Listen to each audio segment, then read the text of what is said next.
데이트 프로그램 나는 솔로를 통해서 소셜 스킬과 성장, 자아 실현의 관점에서 탐구해보는 시간입니다. 오늘은 사화의 현숙님의 발자취를 따라가면서 얘기를 한번 해볼 건데요. 오늘의 등장인물은 현숙님과 영철님, 영식님, 그리고 정숙님입니다. 나는 솔로를 안 보신 분들도 이해가 될 수 있도록 설명을 드려보겠습니다. 현숙님, 영철님, 영자님은 삼각관계예요. 지금은 영철님과 영자님께서 잘 이어져 있는 관계인데 그 틈을 현숙님께서 파고들려고 하는 중입니다. 근데 사화에서 현숙님의 말씀과 바디랭귀지를 보면 오늘부터 영철님 포기하시나? 진심일까? 이런 생각이 들어요. 그런 관점에서 한번 보겠습니다. 자, 현숙, 영자, 영철님께서 2대1 데이트라는 상황이에요. 가는 차, 오는 차에서 모두 현숙님께서 영자님에게 조수석을 양보했어요. 그러니까 영철님 옆자리를 양보한 거죠. 그래서 혼자서 자동차 뒷자리에서 계속 타고 오셨는데 말씀도 그다지 참여하지 않으셨어요. 식당에 가서도 굉장히 적은 반응성을 보여주셨어요. 대화에 잘 끼어들지도 않으실 뿐더러 영철님이 물어보시는 대답에도 잘 대답을 하지 않으셨어요. 아래만 보면서 밥만 계속 드시고요. 그에 반해서 영자님은 높은 반응성을 보여주심으로써 영철님에게 되게 호감을 많이 사게 됐어요. 그런데 이게 자연스러운 현숙님의 모습인가? 1, 2, 3화에서는 그런 모습을 보여주지 않았거든요. 그런 부자연스러운 느낌이 어느 정도였냐면 패널이신 데프콘님께서 아니 영철이가 토크 배분 좀 해줘야지 라고 말씀을 따로 하실 정도였어요. 근데 사실 그런 게 있죠. 반응성이 적은 사람한테는 말을 잘 안 걸게 되는 순환이 있습니다. 자, 영철님께서 현숙님에게 질문을 하십니다. 긴장은 어땠어요? 평상시에 주목을 많이 받으시잖아요. 강의하고 하시니까. 현숙님은 대답 안 하고 그냥 끄덕끄덕 이렇게 해요. 짧게 끄덕끄덕 하는 그런 것들이 약간은 거절의 표현으로 비칠 수도 있는 거거든요. 그래서 이상하다 싶은 생각이 들었습니다. 그리고 약간은 첨언하고 싶은 그런 장면인데 현숙님께서 영철님에게 얘기를 해요. 영철님은 엉뚱한 매력이 있는 걸 아세요? 그게 제가 꽂힌 포인트예요. 영자님이 뭐 하나만 하면 으흣 이걸 놓칠 수가 없어. 그러니까 지금 삼각관계인데 영철님이 영자님이랑 잘 돼가고 있는 중이거든요. 그것을 관찰을 계속 하고 계세요. 그리고 그것에 끌려하고 계세요. 자, 그리고 제작진께서 잠깐만 단둘이 얘기하라고 시간을 만들어주세요. 그때 현숙님께서 영철님에게 이런 걸 물어본 것 같아요. 앞에 제작진이 누구를 선택하고 싶냐라고 했을 때 뭐라고 대답했느냐라는 것을 물어보시는 것 같아요. 이 질문은 다른 커플의 데이트할 때도 다들 그걸 물어보시더라고요. 그래서 영철님께서 첫인상 그리고 인터뷰에서도 영자님을 선택했습니다. 그랬더니 현숙님께서 약간의 그 긴장도가 올라가시면서 저는 은연중에 차를 타고 오는 순간순간에도 영자님을 향한 마음들이 보였어요. 그래서 내가 어필한다고 마음이 변할 것 같지 않아서 어필을 오늘 하지 않았어요. 에너지를 다 뺐어요.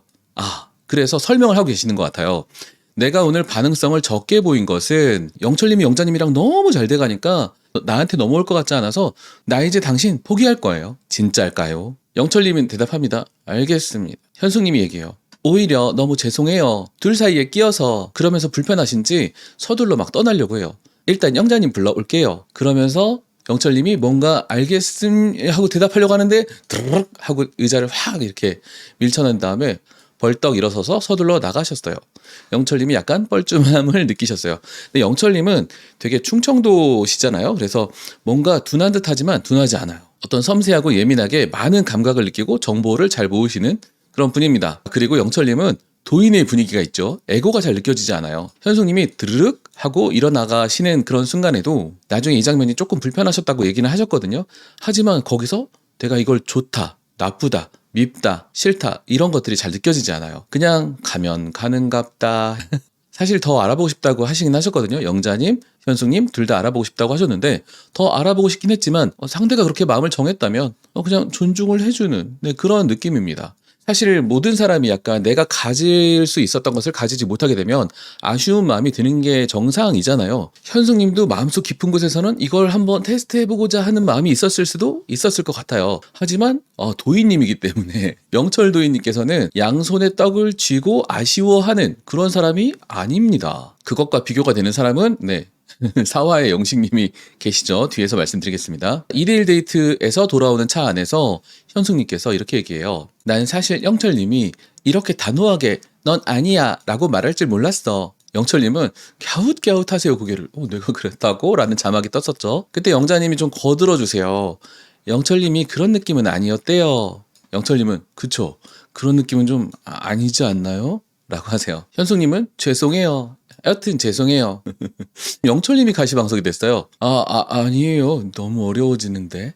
아까 그 영자님 불러줄게요 하고 서둘러서 부드르륵 하고 일어났던 그 장면이 계속 마음에 걸리시는 현숙님이십니다. 현숙님이 죄송해요. 근데 진짜 아까 전에 빨리 자리를 만들어주고 싶어서 너무 빨리 섣부르게 좀 요게 또 약간 찐텐이죠. 더 하고 싶은 말이 있으셨을까라는 영철님 이전과는 내가 전혀 다른 모습을 보여줬는데 뭔가 더 하고 싶은 말이 있으셨을까요? 영철님은 제 입장에서는 좀 박차고 일어나시는 느낌으로 그랬죠. 그랬을 것 같아가지고 영자님을 빨리 바꿔드려야 되겠다는 생각이 빨라가지고 혹시나 오해하셨을까봐 다시 말씀드려야겠다는. 자, 그래서 아까 영철님이 말을 다 하기도 전에 드르륵 하고 몸을 틀어서 일어났던 것에 대해서 오해하셨을까봐 다시 말씀드려야 되겠다. 그냥 빨리 영자님을 만나게 해드려야 되겠다라는 생각 때문에 그랬다라고 오해에 대해서 정정을 제가 볼 때는 완벽하게 완료를 하셨습니다. 근데 개인 인터뷰에서도 계속 마음이 걸리시나 봐요. 제작진에게 벌떡 일어난 그 표현들이 상대방에겐 되게 배려 없는 걸로 느꼈겠다. 아쉬움이 남더라고요. 근데 오늘 태도랑 되게 다른 거죠? 여기 하나에만 꽂혀 있는 거예요. 여태까지 차 안에서 영철님 옆자리도 양보하고 식사할 때 대화에 끼어들지도 않고 대답도 안 하고 드르륵 하고 일어나고 이런 것들, 이런 행동은 다 그렇게 일관되게 하고서 딱 하나 아주 작은 행동, 그 드르륵 했던 그 행동에만 너무 집착을 하고 계시잖아요. 남자든 여자든 특히 여성은 이성적으로 마음이 없는 사람의 상처에게는 큰 관심이 없습니다. 그래서 되게 특별한 분이 계신데 사기 정수님은 나중에 사기를 보시게 되시면 아시겠지만 되게 특별한 점이 있긴 있으세요. 되게 인상 깊어서 나중에 기회가 되면 다뤄보겠습니다. 현숙님은 오늘 표현도 적고 뭐 말씀으로는 뭐 죄송해요 끼어들어서 죄송해요 하지만 매우 강력한 미련의 증거라는 생각, 저의 망상을 합니다. 지금 쉽게 이해가 안 되잖아요. 아니 왜 그런 작은 일에 지금 집착하고 있지? 그래서 현숙님께서는 정숙님, 우리의 데모, 우두머리, 리더인 정숙님에게 부탁을 따로 해요. 따로 또 해서 정숙님이 영철님을 불러서 현숙님과 둘이 얘기를 하라고 합니다. 잠깐만 둘이 얘기하고 와요. 신발 신고 슬리퍼 신고 탁탁탁 등을 두들겨서 팍 떠밀어서 내보내요. 이상하다. 아까 자동차 안에서 오해를 다 풀었던 것 같은데 무슨 할 말이 더 남았을까 하는 궁금증이 생겼어요. 자, 그리고 여담으로 현숙님은 지금 정숙님에게 부탁을 했죠. 정숙님은 청을 들어줬어요. 이거 되게 강력한 팀을 이룬 거거든요. 그렇게 함으로 해서 정숙님은 우군을 하나 얻은 게 되었고 이 우군에 대해서 편을 들어줍니다. 그 얘기를 뒤에서 해볼게요. 지금이군요. 자, 정숙님의 리더십을 강화해 나가는 과정에 대해서 살펴보겠습니다. 아까 말씀드렸다시피 영철님과 영자님은 지금 잘 돼가는 중이고 현숙님이 그 틈을 노리고 있는 중이라고 말씀드렸죠. 근데 오늘 현숙님이 거의 포기하다시피 얘기를 하니까 그러면 영철님은 영자님이랑 잘해봐야 되겠다. 마음에 들기도 하니까 라고 해서 비공식 커플, 그러니까 사람들의 어떤 인정을 받고 그런 분위기가 아주 형성이 강하게 됐어요. 근데 이 둘이서 이제 대화를 많이 하고 시끄럽게 떠들어서 이 연합을 과시하면 정숙님의 마음이 좀 불편할 수도 있겠죠. 그런 상황에서 정숙님의 옆자리에 현숙님이 싹 이제 껴서 앉습니다. 정숙님이 얘기해요. 우리 이쁜이 왔죠? 현숙, 왔죠? 꼭 내 옆에 앉아야겠어? 언니 옆에 앉게 해줘. 자, 근데 그 다음 정숙님의 대답이 좀 신기해요. 고마워. 왜 고맙죠? 뭐가 고마울까요? 둘이 연합을 과시하게 된 것, 나랑 친하고자 하는 모습을 무리에게 보여준 것이 고마울 수 있을 것 같습니다. 제 추측이에요. 다 틀릴 수도 있습니다. 자, 이 장면은 되게 여러 맥락을 가지고 있는데요. 상처받은 현숙님을 챙겼다 라고 생각할 수도 있고 또 자신의 의도와는 상관없이 이 둘 사람의 연합을 무리에 과시했을 수도 있어요. 그리고 무리에게 우리 현숙이 상처 주지 마 라는 내 편이라고 알렸을 수도 있습니다. 자, 이렇게 연합을 과시하는 장면은 학교나 직장에서 종종 보시는 그런 장면들이에요. 영화나 이런 데서도 잘 볼 수 있는데 일진 무리들이 별로 재밌지도 않은 얘기를 하면서 호호하하 막 떠드는 그런 모습을 보신 적이 있을 거예요. 이 두 분이 그렇다는 건 아니고 이제 무리에서 연합을 과시하는 거에 대해서만 얘기를 하는 겁니다. 좀 이상하잖아요. 별로 재밌는 얘기도 아닌 것 같은데 과장돼서 하하하 너무 재밌다 하면서 주변의 눈치를 싹 이렇게 보고 이런 것들이 연합을 과시해서 자신의 지위를 올라가려는 그런 행동들이죠. 의도적으로 그렇게 하지 않더라도 이렇게 재밌게 떠들고 놀고 연합을 과시하면 그렇게 지위가 서로 바뀐다는 거예요. 정숙님께서 영자님을 향한 무언의 눈초리를 팍 이렇게 주신단 말이에요. 여기 영자님이 있고 여기에 영철님이 있으시잖아요. 이 둘이 웃고 떠들고 하면은 이 둘의 지위가 올라가면서 이 선택받지 못한 현숙님의 지위가 또 떨어질 수 있다는 것도 마찬가지 맥락이고요. 자, 그래서 정숙님 얘기를 잠깐 하고 넘어가겠습니다. 풀스토리는 나중에 좀 회차가 진행되면 한 번에 하는 게 나을 것 같아서 간단하게만 짚고 넘어가겠습니다. 정숙님이 영자님을 찍 째려봐요. 꽤 티나게. 영철님이 슬쩍 이렇게 물러날 정도로 꽤 티나게 쳐다봅니다. 여러 가지 맥락이 있었겠죠. 현숙님을 보호하고자 하는 맥락도 있었을 거예요. 너네 영자 영철 애정을 여기서 과시하지 마, 떠들지 마, 시끄럽게 하지 마, 사람들의 주목을 끌지 마. 왜냐하면 현자래. 아유 큰일 났다.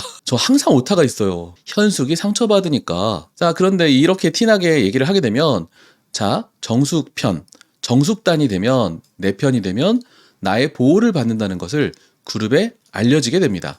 이게 의도했든 의도하지 않든요. 자, 이런 리더십의 구축 과정에는 빛과 그늘이 있는데요. 밝은 면은 그룹을 바람직한 목적지로 이끌고 또 그룹이 잘 되게 하기 위해서 내가 직접 노력 안 해도 되니까 다수의 구성원은 굉장히 편합니다. 자, 빛이 있으면 그늘도 있겠죠. 소수의 피해자가 있을 수 있습니다. 그 소수의 피해자는 정숙단의 이 중심에서 멀어진 사람이 될 수 있겠죠. 그러니까 직접적인 피해를 받지 않더라도 알게 모르게 간접적인 어떤 소외감이나 이제 간접적인 피해 등이 있을 수 있을 거예요. 정숙님이 일부러 그렇게 한다는 뜻이 아닙니다. 저 정숙님 좋아해요. 현재 이 나는 솔로나라에서도 또 시청자들에게서도 정숙님은 호감을 많이 사고 계세요. 그러면서 리더십을 구축해 나가고 계시죠. 그러면서 사람들에게 아, 나도 저런 언니가 있었으면 좋겠다. 우리 직장이나 학교에 저런 언니가 있었으면 좋겠다. 또는 이거 같은 말이죠. 저런 언니 그룹에 포함되고 싶다. 정숙단의 중심에 가까워지고 싶다. 이건 당연히 뭐 남초 여초 아니면 뭐 혼합 다 일어날 수 있는 그런 과정이고요. 정숙님은 이런 자신의 인생 과제를 비교적 성공적으로 수행을 잘 하고 계십니다. 그 내공과 스킬이 장난 아니죠. 시청자들의 호감까지 다 사로잡았으니까요. 자, 요 점에 대해서는 따로 다루겠습니다. 저는 정숙님 싫어하지 않습니다. 좋아합니다. 저는 사실 정숙님 같은 분이 있으면 되게 옆에서 잘 맞춰주고 옆에서 옥수님처럼 되게 편안해하는 그런 스타일입니다. 저는 형님들, 과장님들 정말 잘 맞춰줍니다. 자, 다시 현숙님의 얘기로 들어와서 현숙님과 영철님이 얘기하러 나갔잖아요. 아니 아까 오해 다 풀었는데 무슨 오해를 더 풀 게 있을까요? 한번 귀 기울여 봅시다. 현숙님, 아까 전에 3명이 있어서 제대로 의사전달을 못한 것 같아가지고 왜냐하면 영철님의 마음을 안 상태에서 그러니까 영자님을 향한 마음이 있었다, 선택했다 그런 얘기였죠. 그 자리가 저에게는 가시방석 같은 느낌이라서 계속 이어집니다. 계속 말하세요. 그래서 일어났는데 그게 뭔가 영철님을 선택한 부분에 대해서 끝까지 책임을 못 진 부분이라고 생각할 수도 있겠다. 저 언어 영역 진짜 잘했거든요. 근데 이거 잘 이해가 안 되죠. 내가 드르륵 일어났는데 그게 영철님을 선택한 것에 대해서 끝까지 책임을 못 졌던 부분이다? 이렇게 이해가 되지 않는 문장들, 이런 문장들을 누가 이렇게 잘 쓰시냐면은 영식님이 그래서 죄송하다고 개인적으로 인사를 드리고 싶어. 자, 영철님이 오해했던 것 같으면 나는 해명하면 되는데 지금 또 사과까지 하고 있어요. 이때 바디랭귀지가 진짜 신선했는데 현숙님은 영철의 팔을 2-3번 이상 터치를 하셨어요. 그리고 또 만질락 말락한 그런 장면이 있었습니다. 자꾸 만지니까 영철님은 살짝 뒤로 물러난 것 같았어요. 이게 풀 영상으로 담기지 않고 편집 영상이라서 제 관찰이 틀릴 수도 있는데 그렇게 보였어요.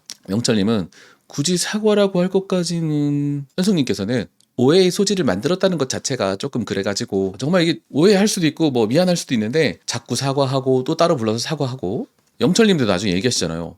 왜 사과하는지 모르겠다고 하시는데 자, 오해의 소지라는 것은 겉으로는 벌떡이라 또 오타가 생겼네요. 죄송합니다. 이제 고칠 시간이 없습니다. 지금 밤 12시 53분이기 때문에 자, 벌떡 일어난 것은 내가 영철을 선택한 것에 대해서 책임을 못 진 것이다. 이거 이해가 안 되는 그런 문장이 자기의 겉뜻이라고 얘기를 하시는데 속뜻은 내가 오늘 하루 종일 너에게 반응성도 떨어지게 하고 질문도 안 하고 표정도 무뚝뚝하고 벌떡 일어났는데 너에게 관심 접었다. 너에게 관심을 철수했다. 라고 계속 했는데 그 말은 오해다. 라는 말을 전해하고 싶었던 것 같아요. 관심을 철수하는 듯 했던 오늘의 모든 말. 그러니까 다른 거 다 떠나서 마지막 그 벌떡 일어난 것만에 대해서 사과하고 싶다고 했어요. 현숙님께서. 하지만 저의 망상과 내피셜에서는 오늘 데이트에서 했던 모든 행동은 오해다. 라는 말을 하고 싶어서 굳이 그렇게 차 안에서도 사과하고 오해하고 해명하고 그게 또 부족해서 따로 불러서 해명하고 사과했던 것 같습니다. 그럼 이 모든 것이 현숙님의 전략인 것이냐? 의식적으로 그렇게 행동했다고 생각하진 않아요. 하지만 어떻게 하다 보니 좀 잘 됐습니다. 처음에는 내가 당신에게 강력하게 관심이 있다라고 표현을 하셨다가 지금 4화에서는 관심이 없는 관심의 철수를 보여주게 돼요. 우리가 흔히 이런 얘기 하잖아요.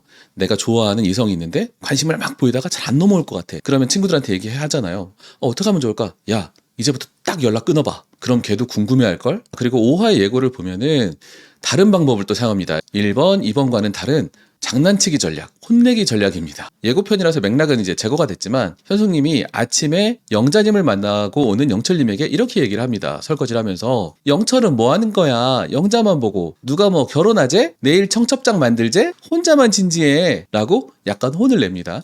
약간 혼내는 장난을 하는 거죠. 실제로 혼내는 게 아니라. 근데 여기서 제일 진지한 사람 누굽니까? 네, 현숙님이 가장 진지하죠. 벌떡 일어난 거 하나 가지고 뭐 오해다, 해명이다, 사과다. 영철님에 대한 현숙님의 마음은 진짜 진지하고 알아가볼까 하는 단계가 아니라 이미 헤어나올 수 없는 단계가 아닐까 이런 생각을 해요. 자, 번외로 이 장면 뭐 빼놓고 갈 수 없죠. 따로 영상을 만들어도 되는데 제가 오늘 토요일 밤이고 이제 일요일 새벽 오전 12시 57분이 됐기 때문에 그냥 뭉뚱그려서 얘기를 하고 넘어가겠습니다. 영식님은 원래 옥수님이랑 굉장히 잘 돼가고 있었어요. 스킨십도 굉장히 했고 영식님은 옥수님에게 낮에 엄청난 확신을 주려고 노력했어요. 내 패를 다 주겠다고, 내가 선택한 사람을 불안하게 만들고 싶지 않아 라고 낮에 이렇게 얘기해놓고서는 자, 밤에 와서 이제 술자리 대기하는데 현숙님이 자신에게 조금 여지가 있는 것 같으니까 따로 데리고 나가서 이런 얘기합니다. 뭐 이런 얘기 저런 얘기 막 여지를 주는 얘기 엄청 많이 하셨는데 현숙이와 가정을 이루면 어떨까? 현숙이의 스타일대로 연애를 해보면 어떨까?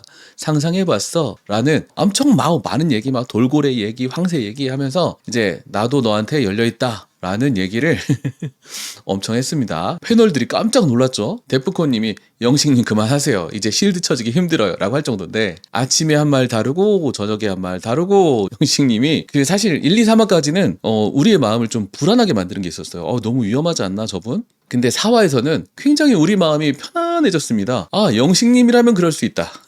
이제 영식님이 어떤 느낌인지 이제 왔다. 현숙님도 영식님을 능구렁이 같다라는 말로 간접적으로 표현해 주셨고요. 네. 자, 이렇게 영식님과 현숙님과의 대화에서 현숙님은 되게 각성을 하실 것 같아요. 너무 비교가 되는 상황인 거죠. 영철님은 영자님과 잘 돼가고 있는 상황이긴 하지만 현재 자신의 마음속에 있는 모습을 가감없이 더 많이 과장하지도 않고 더 축소하지도 않게 담담하게 표현을 해 나가는 반면 영식님은 누가 보더라도 사람들 앞에서 스킨십하고 플러팅하고 했던 장면이 노출됐음에도 불구하고 금방 또 나에게도 여지를 열어주는 그런 영식님을 보면서 굉장히 비교가 됐을 것 같아요. 마무리입니다. 자, 4화에서 현숙님은 태도와 말로 영철님을 포기하겠다라는 듯하게 얘기를 하지만 더욱더 영철 도인님에게 끌리고 있어 보입니다. 헤어나올 수 없어 보입니다. 아까 에피소드 있잖아요. 영철님 앞에서 드르륵 하고 나왔던 그게 되게 사과할 일이다 라고 해서 자꾸 불러내는 거 있잖아요. 자꾸 불러내서 오해를 풀고 싶다, 사과하고 싶다. 되게 작은 티끌 같은 일 가지고 더 많은 만남, 이런 일은 우리가 이제 한 번 정도는 수용할 법 하잖아요. 근데 이런 장면이 곱하기 10번 있었다. 그러면 이게 뭘까요? 약간 스토킹 비슷하게 보일 수도 있는 거예요. 자기가 자신을 멈출 수가 없는 그런 상황이 될 수도 있는 겁니다. 10기분들 모두가 해피엔딩이 되기를 바랍니다. 자, 오늘 영상은 여기까지고요. 우리는 스킬을 넘어서 진심으로 가는 중입니다. 현자님들, 저는 다음 영상에서 여러분을 기다리고 있겠습니다.